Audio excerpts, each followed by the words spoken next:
Hi friends, मैं VK Chitrangan और मैं आपके ही चैनल वीके चित्रांगन में हार्दिक स्वागत एवं अभिनंदन करता हूं। आज की इस वीडियो के माध्यम से हम आपके लिए लेकर के आए हैं आलेखन से संबंधित सामान्य प्रश्न। यहां सिर्फ आलेखन से ही नहीं, स्मृति चित्रण से भी संबंधित क्वेश्चन लिए गए हैं। मतलब पूरा हम हैंडेड क्वेश्चन का संकलन लेकर के आए हैं और इन्हीं हैंडेड क्वेश्चंस में से आपके लगभग सारे क्वेश्चंस पेपर में आपको मिलेंगे। तो चलिए स्टार्ट करते हैं। पहला क्वेश्चन आपका है, जो यहाँ पर देख लीजिए। पहला क्वेश्चन, एक आलेखन में साधारणतः किस प्रकार के रंगों का प्रयोग होना चाहिए। भड़कीले रंगों का, अगर भड़कीले रंगों का हम प्रयोग करेंगे तो हम भड़क जाएंगे, मतलब जो है चित्र को देखकर लोग भड़केंगे, तो इसलिए उसका नहीं करना चाहिए। और हल्के आकर्षक रंग सभी को प्रिय होते हैं, इसलिए इन्हीं का प्रयोग करना चाहिए। बहुत चटकीले रंग, ये भी अच्छे नहीं लगते हैं। विरोधी रंग, ये भी नहीं अच्छे लगते हैं। जैसे कि आप कपड़े पहनते हो, ठीक है, कपड़े आपने पहने तो बहुत ज़्यादा चटकीले पहनते हो, वो भी अच्छे नहीं लगते हैं। भड़कीले होते हैं, वो भी नहीं अच्छे लगते हैं। हल्के आकर्षक रंग जो होते हैं वो आपको आकर्षित करते हैं। तो ऐसे ही यहाँ पर भी है, आलेखन में भी हल्के आकर्षक रंगों का प्रयोग करना चाहिए। दूसरा है, संपूर्णता प्रदान करने वाला आलेखन का सबसे महत्वपूर्ण अंग है। ठीक है, मतलब आलेखन का ऐसा कौन सा महत्वपूर्ण अंग है जो आलेखन को संपूर्णता प्रदान करता है। तो पहला, लयात्मक सुंदर रेखाएं होनी चाहिए, ज्यामितीय आकार होना चाहिए और इकाई की पुनरावृत्ति होनी चाहिए। आलेखन के आंतरिक विभाजन होने चाहिए। 4 ऑप्शन आपको दिए गए हैं, इसमें भी आपका पहला सही है, आखंड। ठीक है, लयात्मक सुंदर रेखाएं होनी चाहिए। कैसी होनी चाहिए? लयात्मक और सुंदर रेखाएं। इसलिए आपको ध्यान देना है, पहला और दूसरा आपको एक और काम करना है। जब आप परीक्षा दें, बोर्ड परीक्षा दें और वहाँ पर आप आलेखन बनाएं, तो इन दोनों चीज़ों को वहाँ पर रखें। जैसे कि आपने जब आलेखन बनाया तो उसमें हल्के आकर्षक रंगों का ही प्रयोग करें। दूसरा है, संपूर्णता प्रदान करने वाले आलेखन का सबसे महत्वपूर्ण अंग जो है लयात्मक सुंदर रेखाएं, इनको भी उसमें ऐड करें। यानी कि जब आप उसकी आउटलाइन करें तो ये ध्यान रखें कि वो बीच बीच में मोटी पतली ये सब ना होने पाए, एक बार में ही लाइन आपकी कंप्लीट हो जाए। यदि आपने वीडियो हमारा नहीं देखा है तो आज मैंने अपलोड किया है, उसको जाकर के देख लीजिए, वहाँ से आप कलर करना सीख जाएंगे। आगे, आलेखन में ज्यामिति का प्रयोग क्यों होता है, इसमें पूछा गया है। आलेखन में ज्यामिति का प्रयोग क्यों होता है, तो ये बिल्कुल क्लियर है कि एक निश्चित आकार देने के लिए जो है आलेखन का प्रयोग किया जाता है, आलेखन में ज्यामिति का प्रयोग किया जाता है। आगे देखते हैं। ये 3 क्वेश्चन हमारे सामने थे, इनको हमने देखा। अगला है, कलाकार सामंजस्य उत्पन्न करता है किसके माध्यम से, ये भी देख लीजिए। कलाकार सामंजस्य उत्पन्न करता है, मतलब कलाकार ऐसी कौन सी चीज़ें हैं जिनको दिखा करके वो दूसरों को आकर्षित करता है या चीज़ों में सामंजस्य उत्पन्न करता है और उनको एक अच्छा रूप देता है। पहला है रेखाओं से, ठीक है। दूसरा है रंगों से, रूपों से। मतलब इसमें तीनों चीज़ों को जब वो ऐड करता है तब उसका जो चित्र होता है वो काफ़ी खूबसूरत लगता है। तो सभी से, ठीक है। अगला है, कौन सी पेंसिल से बनाई गई रेखाएं अधिक काली होंगी, तो बी आपके बी ग्रेड है और बी ग्रेड ही आपका सही है। क्यों, कैसे, देख लीजिए। HB आपकी पेंसिल हल्की होती है, 2H इससे भी हल्की होती है, H इससे भी हल्की होती है, सबसे हल्की H होती है, इसलिए ये सारी हल्की होती है पेंसिल। और जो बी ग्रेड की जितनी भी पेंसिल, इसमें 2 चीज़ें होती हैं, एक होता है आपका बी ग्रेड और एक होता है H ग्रेड। आपने जब पेंसिलें देखी होंगी तो उसके साइड में लिखा रहता है, बी ग्रेड की पेंसिलें जो होती हैं हमेशा डार्क रहती हैं, H ग्रेड की हमेशा हल्की होती हैं, ये ध्यान रखना है। अब ये भी ध्यान दीजिए कि 2B एक पेंसिल आती है वो डार्क होती है, बी ग्रेड की जितनी भी पेंसिल वो डार्क होती हैं। और 2B, 4B, 6B, 8B, 9B, ये 9 पेंसिल, ये जो पेंसिलें हमने बताई अभी, 2B, 4B और 6B और 8B और 9B, ये पेंसिल सबसे डार्क पाई जाती है, ठीक है। आगे देखते हैं, अगला क्वेश्चन हम देख लेते हैं, ठीक है। चलो थोड़ा सा बढ़ा लेते हैं ऊपर। अगला क्वेश्चन है, किस नंबर की तूलिका से सबसे पतली रेखा अच्छी बनेगी। हाँ, ये बहुत नंबर 1 क्वेश्चन है, इसको आप अपने आलेखन में ऐड भी करना। किस नंबर की तूलिका से सबसे पतली रेखा अच्छी बनेगी, तो पहला है आपका 1 नंबर, 4 नंबर, 2 नंबर, 10 नंबर। अब जितना नंबर होगा उतनी मोटी तूलिका होगी आपकी। क्लियर है, 1 नंबर, क्या 1 नंबर। अब ये समझ लीजिए 1 नंबर से सबसे पतली रेखा बनती है, अच्छी पतली रेखा अच्छी बनती है, सबसे पतली के लिए 0 नंबर चाहिए, ठीक है। तो ये है किस नंबर की तूलिका से सबसे पतली रेखा अच्छी बनेगी तो 1 नंबर से। इसमें भाई 2 नंबर लोगे तो और मोटा होता है, 4 नंबर और मोटा होता है, 10 नंबर और सबसे मोटा होता है। तो अगर इनसे हम बना देंगे तो बहुत मोटी बनेगी, तो 1 नंबर हो जाएगा आपका। ठीक है। 7 रेखा क्या है, 7वां क्वेश्चन नंबर 7 देख लीजिए अपना, कि रेखा क्या है। रेखा क्या है, इसको देखिए, रेखा क्या है तो इसको भी देख लीजिए। रेखा पैमाने से खींची जाने वाली एक रेखा। ठीक है। दूसरा दिया गया 2 बिंदुओं के बीच की दूरी, इसको आपने मैथ में बहुत बार पढ़ा होगा, यही है 2 बिंदुओं के बीच की दूरी। ज़्यादा इस पर हम समय नहीं देते हैं और आगे देखते हैं। ठीक है। अगला है आपका, जो अगला क्वेश्चन है आपका, उसको भी आप देख लीजिए।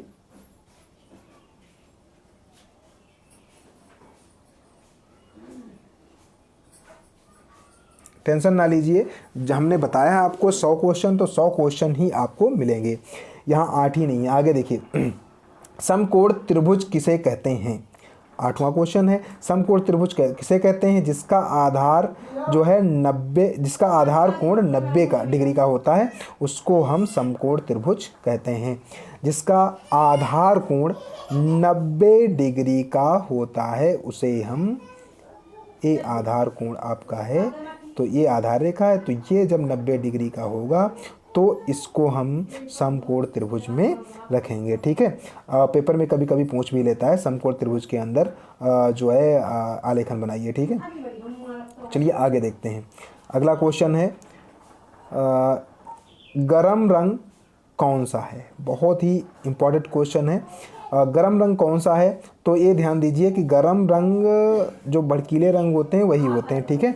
तो इसको देख लीजिए, लाल जो रंग है आपका ये गरम रंग है, हरा जो ठंडा है, नीला भी ठंडा है, काला भी आपका तटस्थ रंग है।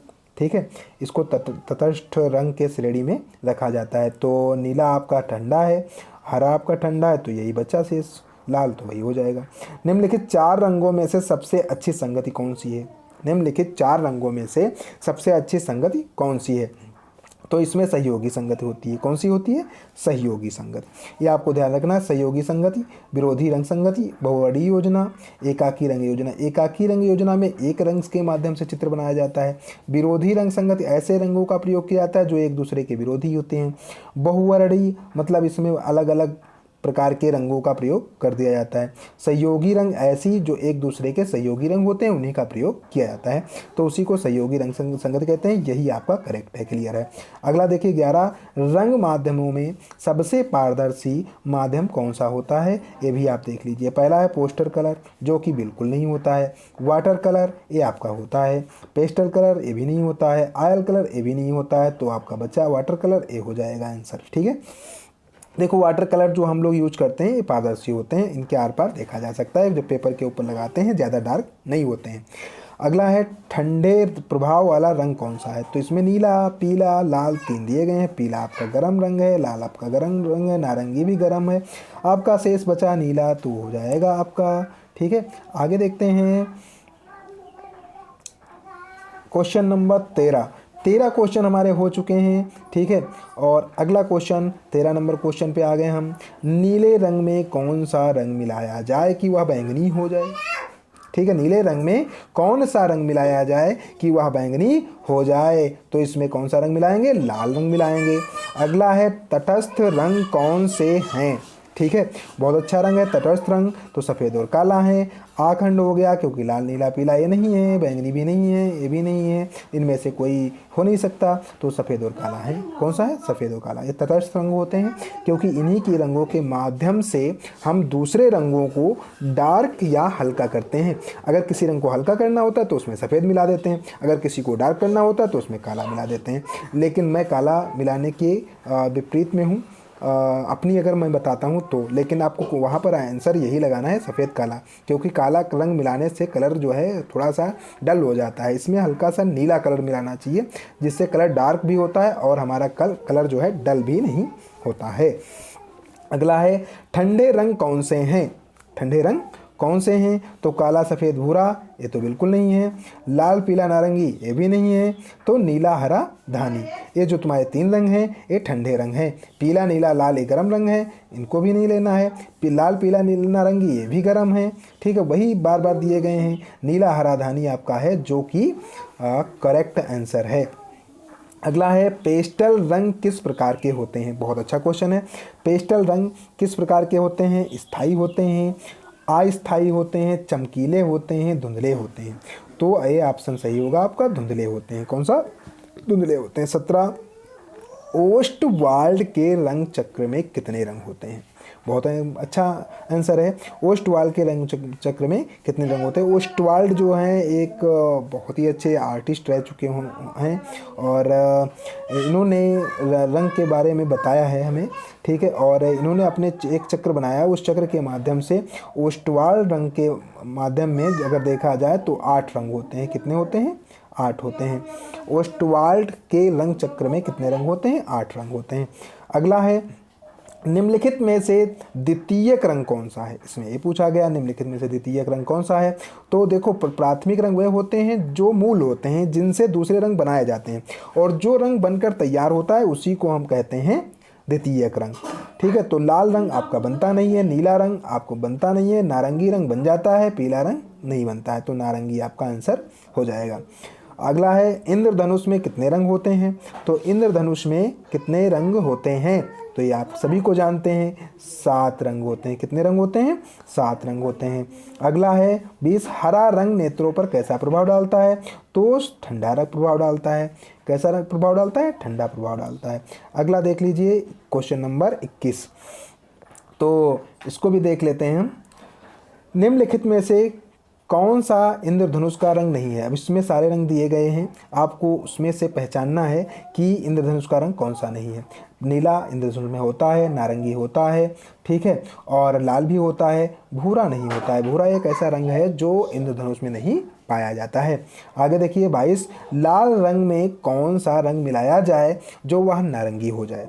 लाल रंग में कौन सा रंग मिलाया जाए जो वह नारंगी हो जाए? नारंगी यानी कि ऑरेंज, तो वही पीला, क्योंकि आपने कई बार मिलाया होगा, पीले में हल्का लाल या बराबर लाल मिलाते हो तो ऑरेंज बनता है या नारंगी बन जाता है। आगे देखिए जल रंग मिलते हैं, अब ये भी बहुत अच्छा क्वेश्चन है। जल रंग किस में मिलते हैं भाई? आपके पास क्या है? जल रंग होंगे तो ट्यूब में मिलते हैं, टिकिया में मिलते हैं, सीसी में मिलते हैं, तीनों में मिलते हैं, तीनों में मिल जाते हैं, ठीक है। जल रंग जो है आपके तीनों में मिलते हैं, ट्यूब में भी मिलते हैं, टिकिया में भी मिलते हैं, सीसी में भी मिलते हैं। ट्यूब में देखा होगा आपने जो कैमल के आते हैं ट्यूब वाले कलर, 12 शेड होते हैं, 6 भी होते हैं, तो वो आपके वाटर कलर ही होते हैं, कैमल के स्टूडेंट लाइफ कलर। और अगर टिकिया में देखा जाए तो एक ज्योमेट्री बॉक्स जैसा आता है, उसको खोलते हो उसमें बहुत सारी टिकिया रखी होती हैं, सीसी में भी आते हैं, ठीक है। आगे तो तीनों में आते हैं। कौन सा रंग प्रथम श्रेणी का है? अब यहाँ पर पूछा जा रहा है कौन सा रंग प्रथम श्रेणी का है। बर्ट साइना है, बर्ट अंबर है, वान डाइक ब्राउन है, ब्रीडियन है। ये क्वेश्चन आपका थोड़ा सा अच्छा क्वेश्चन है, इसको ब्रीडियन लगाना, ये क्वेश्चन ज़्यादा सा इम्पॉर्टेंट लग रहा है हमें, इसको आप नोट कर लीजिए और ढंग से याद कर लीजिए, ठीक है। कौन सा रंग प्रथम श्रेणी का है? तो व्रीडियन। कौन सा? व्रीडियन रंग आपका जो है प्रथम श्रेणी का है। 25, सफ़ेद रंग के मिश्रण से तैयार रंगतों को क्या कहते हैं? सफ़ेद रंग के मिश्रण से तैयार रंगतों को क्या कहते हैं? तो ये टिंट कहलाते हैं। क्या कहलाते हैं? टिंट। ये ध्यान रखना है हमेशा, सफ़ेद रंग के मिश्रण से तैयार रंगतों को हम टिंट कहते हैं, और जो ब्लैक के माध्यम से या काले रंग के माध्यम से बनाए जाते हैं उनको हम शेड कहते हैं। क्या कहते हैं? शेड। ये बहुत अच्छा क्वेश्चन है, एक क्वेश्चन से 2 क्वेश्चन आपको मिलेंगे। सफ़ेद रंग के मिश्रण से तैयार रंगतों को क्या कहते हैं? तो टिंट कहते हैं, और अगर काले रंग को मिला करके जो शेड हमको तैयार होते हैं उनको शेड कहते हैं, ठीक है। ये कह सकते हो जो रंग मिलता है हमें उसे शेड कहते हैं। एक बार पुनः देख लीजिए, सफ़ेद रंग को अन्य कलर में मिलाने से जो कलर प्राप्त होता है उसको टिंट कहते हैं, ठीक है। और अगर हम काले रंग को मिला करके दूसरा रंग प्राप्त करते हैं तो उस रंग को शेड कहेंगे। क्या कहेंगे? शेड कहेंगे। आगे देख लीजिए, तीव्र प्रकाश को कहते हैं, तीव्र प्रकाश को क्या कहते हैं? मध्यम प्रकाश, टिंट कहते हैं, शेड कहते हैं, हाईलाइट कहते हैं। तो ये क्लियर है, हाईलाइट कहते हैं, क्योंकि शेड आपको छाया देते हैं, टिंट धब्बे बनाती है, मध्यम प्रकाश हल्का हो जाएगा, हाईलाइट कहेंगे। क्या कहेंगे? तीव्र प्रकाश को हाईलाइट इंग्लिश में कहते हैं, वही है। तीव्र प्रकाश हिंदी में है, हाईलाइट तेज है, हाई माने ज़्यादा, लाइट माने प्रकाश। ठीक है, कंफ्यूज करने वाला क्वेश्चन है। तीव्र प्रकाश को कहते हैं भाई, तीव्र माने हाई, हाई माने ज़्यादा, और वही तीव्र, हाई माने तीव्र, और लाइट माने प्रकाश, बस। वस्त्र पर डिजाइन किस माध्यम से ठीक होगा? वस्त्र पर डिजाइन किस माध्यम से ठीक रहेगा? तो एक्रेलिक रंग माध्यम से सही रहता है, ये ध्यान रखना है। चारकोल क्या है? एक क्वेश्चन, अभी मैं एक वीडियो देख रहा था, हमारे एक भाई हैं, हमारे दोस्त हैं, ज्ञान सिंधु कोचिंग क्लासेज नाम है उनका, चैनल चलता है उनका। उन्होंने, वो ये हिंदी के अध्यापक हैं, बहुत ही ब्रिलियंट अध्यापक हैं, मैं उनकी तारीफ़ करता हूं। और एक हिसाब से अगर कहें तो हमारे परम मित्र भी हैं। उन्होंने इस क्वेश्चन को थोड़ा सा मेरी समझ में नहीं आया, उन्होंने बताया है कि चारकोल क्या है, उन्होंने ग्रेफाइट बताया है।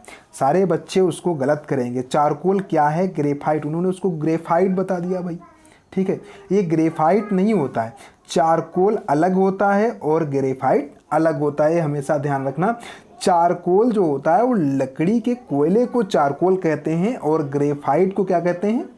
ग्रेफाइट जो हमारी ये नॉर्मल पेंसिल्स होती हैं जिनका हम यूज करते हैं, ग्रेफाइट एक पत्थर होता है जो उसके अंदर पड़ा रहता है रील के अंदर, उसको ग्रेफाइट कहते हैं। और ये भी ध्यान रखना, ग्रेफाइट पेंसिल हल्की चमकीली होती हैं और चारकोल में चमकीलापन नहीं पाया जाता है। या कह सकते हो ग्रेफाइट से बनाई गई जो ड्राइंग्स होती हैं उनको लाइट में, प्रकाश में जब ले जाओगे तो वो चमकेंगी, और जो चारकोल होता है वो चमकता नहीं है, ये बहुत ज़्यादा डार्क होता है। ठीक है, काला काला सा होता है, कोयले से बनाया जाता है। तो ये आप ध्यान रखें, ये जो है चारकोल ग्रेफाइट नहीं है। लाल रंग, ये भी जो आपका है बाखंड लाल रंग, ठीक है, ये भी नहीं है। ठीक है, और तैल रंग, और इसमें से कोई नहीं, ये हो जाएगा, इसमें से कोई नहीं। यहाँ पर अगर कोयला लिखा होता तो मान लेते, उसको हम लगा देते। ठीक है, चारकोल जो है कोयले को कहते हैं। आगे, बाटिक में क्रैक ज़्यादा लाने के लिए, ठीक है, बाटिक में क्रैक ज़्यादा लाने के लिए कौन सा वैक्स अधिक मात्रा में प्रयोग किया जाता है? इस क्वेश्चन को देख लीजिए, बहुत बढ़िया क्वेश्चन लग रहा है, थोड़ा टिपिकल लग रहा है लेकिन ऐसे क्वेश्चन जहाँ तक उम्मीद है हमारी बोर्ड रखता नहीं है। लेकिन देख लीजिए आप, बाटिक में क्रैक ज़्यादा लाने के लिए कौन सा वैक्स अधिक मात्रा में प्रयोग किया जाता है? तो पहला है पैराफिन। कौन सा? पैराफिन, ये ध्यान रखना है। जो पैराफिन है उसको क्रैक लाने के लिए यूज किया जाता है, प्रयोग किया जाता है। अगला है, तैल रंग चित्रण हेतु क्या प्रयुक्त नहीं किया जाता? तैल रंग चित्रण हेतु क्या प्रयुक्त नहीं किया जाता है? तो वह जल। क्या? जल। भाई तेल रंग चित्रण है तो उसमें तेल का ही प्रयोग करेंगे, जल का कहाँ करेंगे? तो ये देख लेना, नाइफ भी तेल है, ईजल भी तेल है, आपका अलसी का तेल ये भी तेल है, जल जो है तेल नहीं है, तो इसका प्रयोग नहीं होगा। आगे, चित्रण के समय अलसी के तेल और टरपेंटाइन का अनुपात होना चाहिए। चित्रण के समय अलसी के तेल और टरपेंटाइन का अनुपात होना चाहिए। कितना? 50:50, यानी कि 50-50, आधा आधा। आगे है, अपारदर्शक तकनीक नहीं है। अपारदर्शक तकनीक नहीं है, वाश, ठीक है, इम्पेस्टो वाश, स्कम्बलिंग, ये तीनों हैं, और ये वाश जो है वो नहीं है। अपारदर्शक तकनीक नहीं है, वाश जो टेक्निक है ये नहीं है, ये ध्यान रखना। ये अपारदर्शक है, अपारदर्शक नहीं है। ठीक है, ये ध्यान रखना। अगला है 33, वाश चित्रण का प्रारंभ भारत में किसने किया? ये वेरी वेरी इंपॉर्टेंट क्वेश्चन है, इसको ध्यान रखना। वाश चित्रण का प्रारंभ भारत में सर्वप्रथम किसने किया, या वाश चित्रण का प्रारंभ भारत में किसने किया? तो ये हैं अवनींद्रनाथ टैगोर। इनको ध्यान रखना, बहुत बढ़िया क्वेश्चन है। अवनींद्रनाथ टैगोर। अवनींद्रनाथ टैगोर एक ऐसे व्यक्ति थे जिन्होंने वाश चित्रण का प्रारंभ किया था। आगे देखते हैं, ज्यामितीय डिजाइन का अधिकतर प्रयोग मिलता है। बढ़िया क्वेश्चन है। ठीक है, ज्यामितीय डिजाइन का अधिकतर प्रयोग मिलता है बौद्ध अलंकरणों में। ये ध्यान रखना, बौद्ध अलंकरणों में जो है ज्यामितीय डिजाइन का अधिक प्रयोग मिलता है। यदि आप इसको बाद में भी पढ़ना चाहते हैं तो स्क्रीनशॉट ले सकते हैं। अगला है, छत की सीलिंग के केंद्र को अलंकृत करने के लिए, भाई छत हमारी है, निम्नलिखित में से कौन सा सटीक आलेखन तैयार किया जाना चाहिए? तो इसके लिए केंद्रीय आलेखन है, संपूर्ण आलेखन है और किनारी आलेखन है, कोने का आलेखन है। तो भाई कोने का यूज नहीं होगा, संपूर्ण आलेखन भी नहीं यूज होगा, किनारे का भी नहीं। सबसे उचित, भाई बनाना चाहो तो सभी बना सकते हो, लेकिन सबसे उचित जो है आपका वो केंद्रीय आलेखन है। कौन सा है? केंद्रीय आलेखन। और यही वहाँ पर बनाए जाते हैं, केंद्रीय आलेखन। अगला है किनारी का आलेखन डिजाइन उपयोग किया जाता है किसमें? किनारी, किनारी वही साड़ी का किनारा आपने देखा होगा ना, किनारी के लिए कई बार पढ़ा है साड़ी का किनारा। आगे देखिए, फर्श के मध्य को सजाने के लिए सामान्यतया कौन सी इकाई का प्रयोग करते हैं? फूल, पत्ती और कली का प्रयोग करते हैं, भी ध्यान रखना, ठीक है, फूल, पत्ती और कली का। कह रहे हैं फर्श के मध्य को सजाने के लिए, फर्श के मध्य को सजाने के लिए सामान्यतः कौन सी इकाई का प्रयोग करते हैं? फूल, पत्ती और कली का प्रयोग करते हैं। आगे है रजाई के एक आलेखन के लिए कौन सा आकार उपयुक्त होता है? तो आयताकार। हमेशा आपकी रजाई जो है आयताकार होती है, इसको ध्यान रखना। जल रंग चित्रण के लिए उपयुक्त तूलिकाएं हैं ब्रिस्टल, माप, सेबल, तीनों में से कोई नहीं। तो ये है आपकी सेबल। क्या है? सेबल, इसको ध्यान रखना। अगला देख लीजिए 40 क्वेश्चन नंबर। कागज को गीला करके किनारे पर गूंद लगी पट्टी द्वारा ड्राइंग, ठीक है, यहाँ देख लीजिए, फिर से एक बार पुनः इसको देख लीजिए आप। कागज को गीला करके किनारे पर गूंद लगी पट्टी द्वारा ड्राइंग बोर्ड पर चिपकाने की क्रिया को क्या कहते हैं? माउंट करना कहते हैं। क्या कहते हैं? माउंट करना। भाई देखो, कागज को गीला कर लेते हैं हल्का सा, किनारे पर गोंद लगा देते हैं, ठीक है, पट्टी द्वारा ड्राइंग बोर्ड पर चिपकाने की क्रिया जो कहलाती है वो माउंट करना कहलाती है। क्या कहलाती है? माउंट। किसी भी चीज़ को माउंट कर देना। जैसे कि आप अपने पंच को माउंट करते हैं पेज उसके, भाई पिन के माध्यम से करते हैं ना, वहाँ भी इसको माउंट करना कहते हैं। जैसे कि आपने देखा होगा स्कूल में जो हमारी सूचना पट होता है उस पर चीज़ें लगाई जाती हैं लेई के माध्यम से, उसको भी माउंट करना ही कहेंगे, ठीक है। आलेखन का सर्वाधिक महत्व क्या है? आलेखन का सर्वाधिक महत्व क्या है? वस्तु को टिकाऊ बनाना, वस्तु को आकर्षक बनाना, वस्तु को कीमती बनाना, वस्तु को उपयोगी बनाना। तो वस्तु को आकर्षक बनाना जो है प्रथम इसका लक्ष्य है, ये ध्यान रखना, वस्तु को आकर्षक बनाना। अगला है मोनो कलर योजना किसे कहते हैं? तो मोनो कलर योजना जो कहते हैं वो एक रंग योजना कहते हैं। जब किसी आलेखन को एक रंग के माध्यम से उसके अलग अलग शेड बना करके रंगा जाता है तो उसे एक रंग योजना कहते हैं, या एक रंगी योजना भी कहते हैं, या इसे मोनो कलर योजना भी कहते हैं।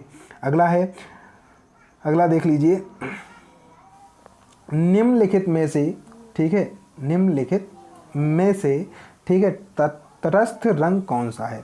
तो सफ़ेद रंग है आपका, ठीक है, तटस्थ रंग सफ़ेद है। हमने बताया तटस्थ रंग दो हैं, काला और सफ़ेद, बाकी तीसरा कोई रंग नहीं है। अगला देख लीजिए, चित्रकला किस श्रेणी में आती है?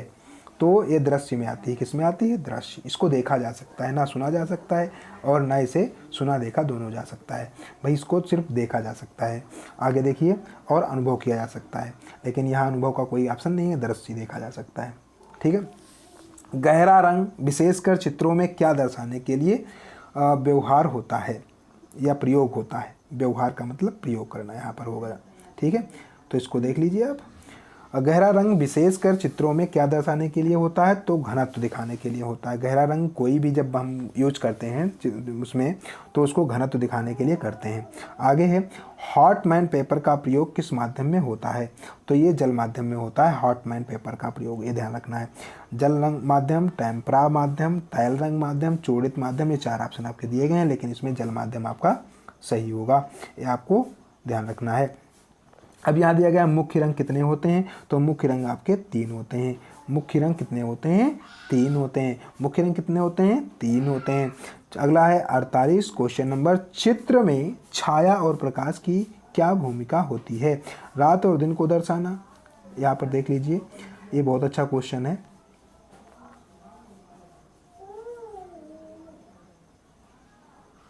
बहुत ही अच्छा क्वेश्चन है। चित्र में छाया और प्रकाश की क्या भूमिका है? चित्र में छाया और प्रकाश की क्या भूमिका है? तो ये देख लो, त्रियामी प्रभाव दर्शाना, मतलब 3D लुक में लाने के लिए हम छाया और प्रकाश को दिखाते हैं। भाई कोई भी चित्र हमको रियल दिखाना है, वास्तविक, ऐसा पेपर पे बना दो कि जैसे कि आपने देखा होगा पेन्स लोग 3D में दिखाते हैं ना, आपने देखा होगा 3D ड्राइंग, तो उसी को कहते हैं त्रिआयामी प्रभाव दर्शाना। तो ये देखना, छाया और प्रकाश इसीलिए हम दिखाते हैं कि हमारा चित्र उभर कर सामने आए। 49 निम्नलिखित 4 विकल्पों में सबसे अच्छी रंग संगति कौन सी है? ठीक है, तो ये सहयोगी रंगों की संगति, ये ध्यान रखना है, सहयोगी रंगों की जो संगति होती है वो सबसे अच्छी होती है। ये क्वेश्चन एक बार और ऊपर आ चुका है। निम्नलिखित में से कौन सा आकार आलेखन के लिए उपयुक्त नहीं है? तो कोण में जो है आलेखन नहीं बनाए जा सकते, ये आपको ध्यान रखना है। ये हमारा कोण है तो इसमें एक आलेखन नहीं बन सकते, बाकी सारी आकार में बन सकते हैं, वृत्त में बनते हैं, वर्ग में भी बनते हैं, त्रिकोण में भी बनते हैं, कोण में नहीं बनते हैं। अगला है निम्नलिखित में से कौन सा द्वितीयक रंग नहीं है? ठीक है, ये भी क्वेश्चन बहुत अच्छा है, तो बहुत अच्छा है, बहुत आसान भी है, ध्यान रखना है आपको। देख लीजिए, ये क्वेश्चन भी आपका जो है एक बार पूछा जा चुका है। ठीक है, देख लीजिए, निम्नलिखित में से कौन सा द्वितीयक रंग नहीं है? तो लाल रंग नहीं है। ठीक है, जो रंग प्राथमिक रंग होते हैं उनको जो है हम प्राथमिक रंग बता रहे हैं, जो रंग किसी दूसरे रंगों के मिलाने से नहीं बनते हैं उनको प्राथमिक रंग कहते हैं। द्वितीयक वे होते हैं जो बन जाते हैं, तो बैंगनी आपका बन जाएगा। ठीक है, लाल नहीं बनेगा, नारंगी बन जाएगा, हरा भी बन जाएगा। ठीक है, हरा रंग भी बन जाता है, और ये इसका मतलब ये तीनों नहीं है, लास्ट में बचा आपका लाल, तो लाल ही हो जाएगा। ठीक है, पेस्टल रंग की विशेषता निम्नलिखित में से क्या है? पेस्टल रंग की विशेषता निम्नलिखित में से क्या है? चमकीले अस्थायी, धुंधले अस्थायी। तो ये अस्थायी होते हैं। क्या होते हैं? पेस्टल रंग जो आपके होते हैं अस्थायी होते हैं, मतलब स्थायी नहीं होते हैं, इनका अगर इस पर पानी वगैरह पड़ जाए तो ये साफ हो जाते हैं। तैल चित्रण में किस तेल का प्रयोग होता है? ये बहुत ही इंपॉर्टेंट क्वेश्चन है, इसको देख लीजिए। तारपीन तेल का प्रयोग होता है इसमें, तारपीन तेल। ठीक है, तैल चित्रण में तारपीन तेल का प्रयोग किया जाता है। अगला क्वेश्चन देखिए, 53 हो चुके हैं, और अब आया आपका स्मृति चित्रण का। यहाँ इतनी देर तो आप आलेखन का देख रहे थे, आलेखन के जो इम्पोर्टेंट क्वेश्चन थे उनको आपने अभी तक पढ़ा है। तो अब हम आते हैं आपके स्मृति चित्रण पर। किस पे आते हैं? इसको थोड़ा सा हम बड़ा कर लेते हैं जिससे कि आपको अच्छा दिखाई दे। ठीक है, इस प्रकार से। अब देखिए, अनुभूत दृश्य या वस्तु का स्मृति के आधार पर चित्रण करना क्या कहलाता है? अनुभूत दृश्य या वस्तु का स्मृति के आधार पर, जैसे कि कोई किसी चित्र को मैंने मन में सोच लिया कि हमारा ग्लास ऐसा होता है, और उसको अपने आप से बना रहे हैं, कहीं से देख नहीं रहे हैं, स्मृति के आधार पर बना रहे हैं, जैसा मैंने पहले देखा था, बहुत पहले देखा था, उसको देखकर बना रहे हैं, तो उसी को हम स्मृति चित्रण कहते हैं। क्या कहते हैं? स्मृति चित्रण कहते हैं। अगला है, स्मृति के आधार पर सेब का चित्र बनाने के लिए किस प्रकार की आकृति बनानी चाहिए? तो ये सही आंसर होगा वृत्ताकार, क्योंकि भाई सेब गोल होता है, तो गोल के लिए गोलाकार ही सबसे पहले हम बनाएंगे। भाई जितना बड़ा हमको सेब बनाना होगा उतना बड़ा गोला बना लेंगे।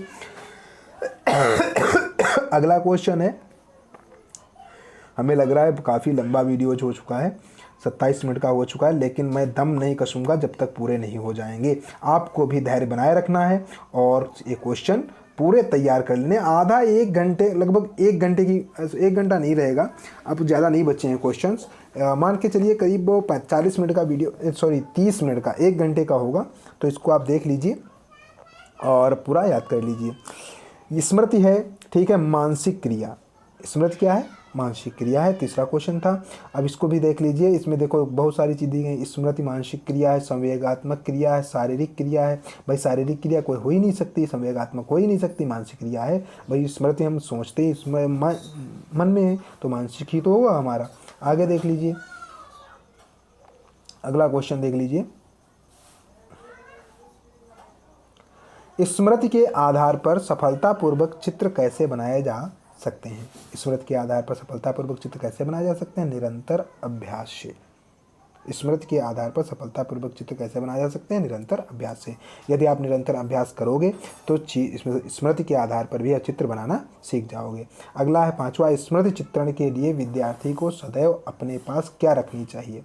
स्मृति चित्रण के लिए विद्यार्थी को सदैव अपने पास क्या रखनी चाहिए, स्केच ब्रश रखनी चाहिए और पेंसिल रखनी चाहिए। भाई दो ही का काम होता है, तो इसका मतलब आपका ये दोनों वाला आंसर सही है। और रंग ये गलत है, क्योंकि स्केच में रंग का कोई काम नहीं होता है। आगे देखिए,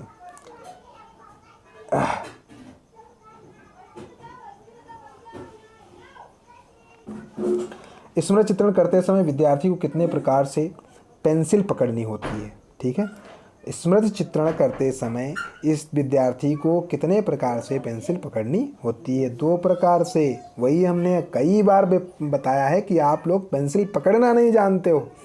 पेंसिल जब हम लाइन बनाते हैं तो सीधी पकड़ते हैं, और जब उसको जो है सेट करना होता है तो हम थोड़ी सी बेड़ी पकड़ते हैं, जिससे कि हमारा चित्र अच्छी शेडिंग हो जाए। ठीक है, ग्रिप ज़्यादा मिले हमको, शेडिंग जल्दी हो जाए। ठीक है, टाइम ना लगे। तो देख लीजिए, इसको भी देख लीजिए। स्मृति चित्रण, ठीक है, में रेखाएं किस प्रकार खींचनी चाहिए। कह रहा है स्मृति चित्रण में रेखाएं किस प्रकार खींचनी चाहिए। ऊपर से नीचे की तरफ, बाएं से दाएं तरफ, दोनों। ए तुम्हारा ए और बी दोनों है, ऊपर से नीचे की तरफ और बाएं से दाएं की तरफ। स्मृति चित्रण जब भी आप करें तो इसी प्रकार से लाइनें खींचनी चाहिए। हमारी दृष्टि के पास की वस्तु कैसी दिखाई पड़ती है। हमारी दृष्टि के पास की वस्तु कैसी दिखाई पड़ती है। अब आपको लगता होगा ये भी कोई क्वेश्चन है। हमारी दृष्टि के पास की वस्तु कैसी दिखाई पड़ती है, जैसी होगी वैसी दिखाई देती है। तो स्पष्ट, बड़ी, भाई दोनों चीज़ें हैं। भाई कोई अगर हम कोई चीज़ पास है तो वो स्पष्ट हमको दिखाई देगी और बड़ी दिखाई देगी। आगे, चित्र बनाते समय हमें दूर की वस्तु को कैसी बनानी चाहिए। ठीक है, अब ये ध्यान रखना है, ये क्वेश्चन वेरी वेरी इंपॉर्टेंट हमें लग रहा है। ठीक है, इसको देख लेना। कह रहा है चित्र बनाते समय हमें दूर की वस्तु कैसी बनानी चाहिए, तो ये धुंधली बनानी चाहिए। भाई दूर की वस्तुएं स्पष्ट हमें नज़र नहीं आती हैं, तो भाई धुंधली नज़र आती हैं तो धुंधली बनाना चाहिए। ठीक है, चित्र कागज में किस तरफ बनाना चाहिए। अब ये भी बहुत बढ़िया क्वेश्चन है, इंपॉर्टेंट क्वेश्चन है आपका, देख लीजिए।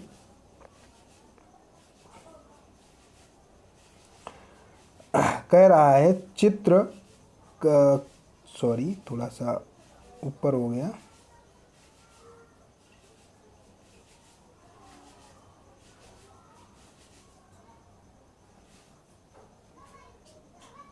हाँ देख लीजिए आप, चित्र कागज में किस तरह बनाना चाहिए, तो कागज के बीचों बीच में बनाना चाहिए, न साइड में, न कोने में, न ऊपर, न नीचे। मैंने 10 बार आप लोगों को बताया। देखो, अगर बीचों बीच में बनेगा और उचित मात्रा में बड़ा बनेगा, जैसा जितना बड़ा होना चाहिए। भाई चित्र आपका लगभग 15 सेंटीमीटर से छोटा नहीं होना चाहिए, ये ध्यान रखना है। तो बीचों बीच में बनाना। चित्र का आकार कितने सेंटीमीटर से छोटा नहीं होना चाहिए, 15 सेंटीमीटर से छोटा नहीं होना चाहिए, ध्यान रखना है।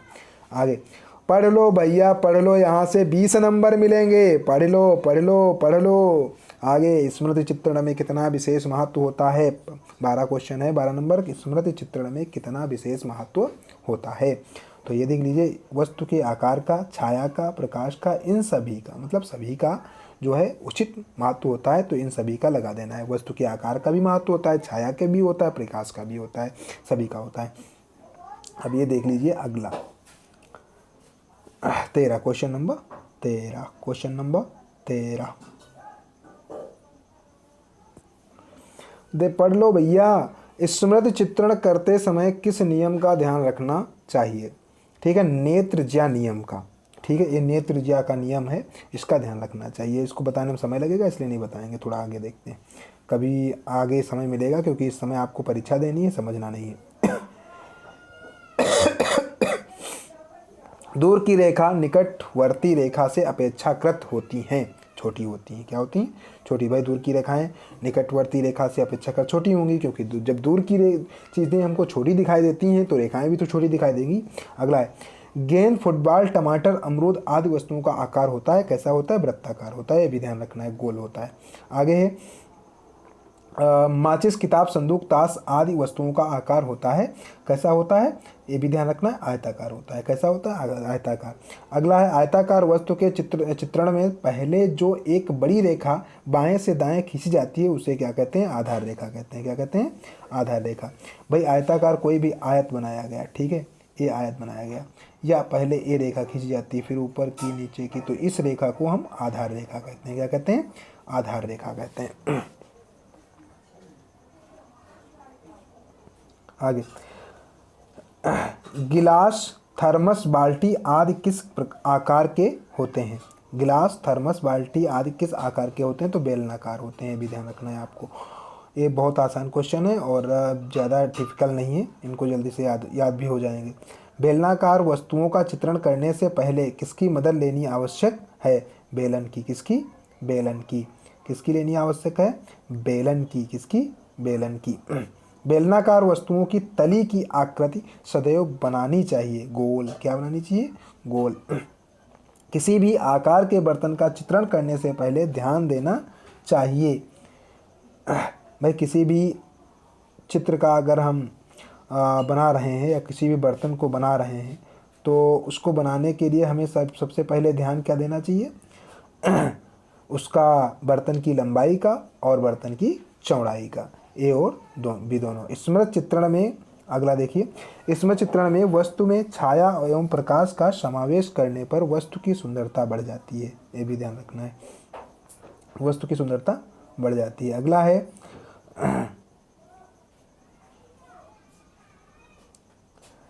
चित्र में शेड डालने के लिए कितने प्रकार की पेंसिल की आवश्यकता होती है? 3 प्रकार की पेंसिल की आवश्यकता होती है। ठीक है, चित्र में शेड डालने के लिए या शेड करने के लिए 3 प्रकार की पेंसिल की आवश्यकता होती है। अगला है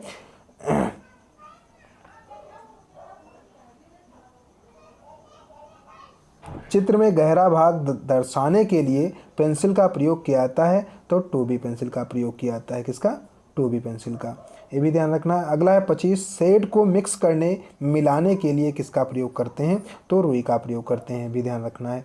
ठीक है, अगला क्वेश्चन देखते हैं आगे का। सॉरी, थोड़ा सा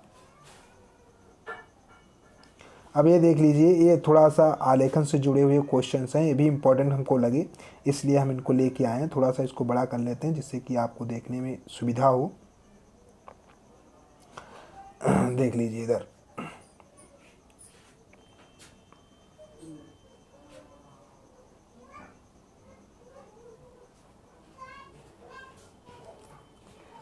कला किस भाषा का शब्द है? संस्कृत भाषा का शब्द है। 100% क्लियर। ठीक है, संस्कृत भाषा का शब्द है। आलेखन का सर्वप्रथम महत्व क्या होता है? वस्तु को आकर्षक बनाना। थोड़ा सा वीडियो लंबा हो रहा है इसलिए हम थोड़ा सा जल्दी कर रहे हैं। आलेखन के गुण हैं, आलेखन के गुण हैं, तो आलेखन के जो गुण हैं वो क्या हैं? इसको यहाँ पे हम रोकते हैं। देख लीजिए, आलेखन के गुण ये सभी हैं, यानी कि लयात्मकता, प्रभाविता, संतुलन। ये तीनों चीज़ें जब आपके आलेखन में होंगी तभी वो पूरे नंबर देगा, ये सभी। चौथा है सूक्ष्म आलेखन कहलाता है तीनों का मिश्रण। 5वां है आभूषणों में प्रयोग किए जाने वाला आलेखन कौन सा है? तो अलंकरिक होता है। कौन सा होता है? अलंकरिक। जो आभूषण आपके बनाए जाते हैं, सोना, जेवर, चांदी के देखा वो जेवर जो बना होती है उसमें अलंकरिक आलेखन का प्रयोग किया जाता है। आगे है बेल बूटे बनाए जाते हैं किनारी के आलेखन में। किनारी के आलेखन जो होता है उसमें बेल बूटे बनाए जाते हैं। किनारी वही जो साड़ी के किनारे बने होते हैं, बेल बूटे बने होते हैं कि नहीं बने होते? आलेखन बनाने की विधि कितने चरणों में पूर्ण होती है? 2 चरणों में। प्रथम चरण में जो है आलेखन का हम आलेखन बनाने की यहाँ बात हो रही है, एक इकाई बना लेते हैं, दूसरा ट्रेस कर देते हैं, दूसरा चरण हो जाता है। आलेखन में कितनी इकाई की पुनरावृत्ति होती है? तो ट्रेसिंग पेपर के द्वारा होती है। अगर इकाई से हम एक इकाई के अथवा 2 इकाई में बना रहे हैं तो हम उसको जो है एक इकाई बना करके दूसरा ट्रेसिंग पेपर से ट्रेस कर देते हैं। ठीक है, अगला क्वेश्चन है 9, प्राचीन भारतीय पद्धति के अनुसार प्रारंभिक अथवा मुख्य रंग कितने माने जाते हैं? 3 माने जाते हैं। ठीक है, प्राचीन पद्धति के अनुसार जो है 3 माने जाते हैं। कितने माने जाते हैं? 3। निम्न में से प्राथमिक रंगों के समूह को छांटें, यानी कि पीला, लाल, नीला, ये तुम्हारे प्राथमिक रंग हैं। पीला, लाल, नीला ये तुम्हारे प्राथमिक रंग हैं, इनको बनाया नहीं जा सकता है। आगे देखिए, अब यहाँ पर ओस्टवाल्ड देख लीजिए, ओस्टवाल्ड के अनुसार मुख्य रंग कितने हैं वो 4 बताते हैं। ठीक है, अगर ओस्टवाल्ड के अनुसार पूछेगा तो 4 हैं। अगर आपका इसको कन्फ्यूजन वाला एक क्वेश्चन है, थोड़ा सा इसको देख लीजिए आप। यहाँ पर पूछ रहा है निम्नलिखित में से प्राथमिक रंग कौन से हैं? तो ये 3 होते हैं। ठीक है, अब यहाँ भी पूछ रहा है मुख्य रंग। ठीक है, तो ये भी ध्यान रखना है 4 होते हैं। कितने होते हैं? 4। किसके अनुसार? ओस्टवाल्ड के अनुसार। आगे देखते हैं,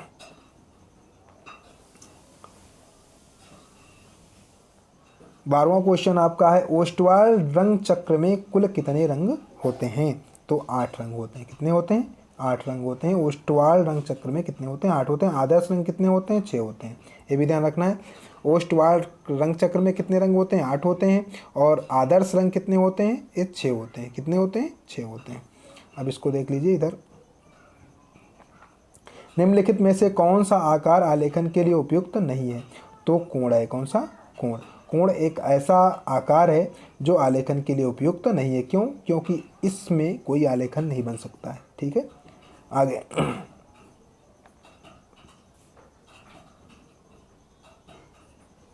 आगे देखिए, ओस्टवाल रंग के अनुसार हरे रंग का विरोधी रंग लाल होता है।